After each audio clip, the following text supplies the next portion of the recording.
பொருள் போல 7 ஆண்டுகளாக அப்சல் நிதி வழக்கு நிலுவையில் இருந்து வருகிறது என்று நீதிமன்றம் கருத்து தெரிவித்திருக்கிறது. தொடர்பான கூடுதல் விவரங்களை நம்முடைய செய்தியாளர் கருணாகரனிடம் கேட்கலாம். கருணாகரன், விவரங்களை பதிவு செய்யுங்கள்.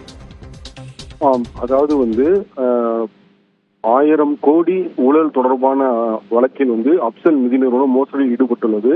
முதலீட்டாளர்களுக்கு உரிய தொகையை தற்பொழுது வரை கொடுக்கவில்லை. 7 ஆண்டுகளாக இந்த வழக்கு பொருளாதார குற்றப்பிரிவில் நடந்து வருகிறது. எனவே வழக்கை விரைவாக விசாரித்து உரிய நபர்களிடம் நிவாரணம் வழங்க உத்தரவிட வேண்டும் என்று கோவை சேர்ந்த ரவிச்சந்திரன் என்பவர் மனு தாக்கல் செய்திருந்தார்.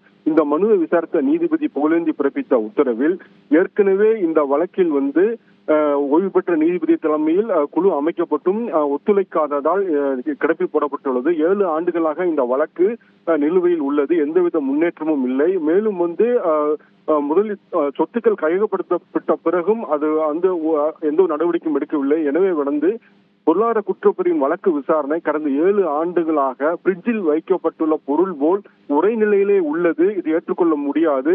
இனிமேலும் பொருளாதார குற்றப்பிரிவு தரும் விளக்கங்களை ஏற்றுக்கொள்ள முடியாது. எனவே ஓய்வு பெற்ற நீதிபதி மற்றும் ஓய்வு பெற்ற IAS அதிகாரி தலைமையில் குழு அமைத்து இந்த வழக்கு விசாரணையை 6 மாதத்திற்கு முடிக்க வேண்டும். பாதிக்கப்பட்ட முதலீட்டாளர்களுக்கு முதலீட்டு தொகையை திரும்ப வழங்க நடவடிக்கை எடுக்க வேண்டும். மேலும் தொடர்ந்து தமிழகத்தில் பல்வேறு இதுபோன்ற மோசடிகள் நடைபெறுகிறது. இதுபோன்ற மோசடிகள் நடைபெறாமல் தடுக்கவும் உரிய நடவடிக்கை எடுக்க வேண்டும் என்று உத்தரவிட்டுள்ளனர். நீதிமன்றத்தினுடைய இந்த கருத்து குறித்த விரிவான விவரங்களுக்கு நன்றி கருணாகரன்.